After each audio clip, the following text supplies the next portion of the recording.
How to make a Slack channel.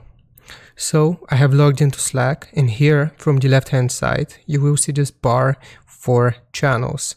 So right here you will see an option to add channels at the very bottom. So if we select it, then we can create a new channel or browse channels. We are going to create a new channel for this tutorial, and here it will show us how it's going to appear. So hashtag and then the name. I am going to do YouTube video. And here, as you can see, now we can press the next button. So we have to set the visibility. It can either be public or private, and only specific invited people can join this. I will leave it as public and click on create. Now we can import all of our members to this channel, or again add just specific people, but I'm going to skip for now. And we have successfully created a channel on Slack where we can text.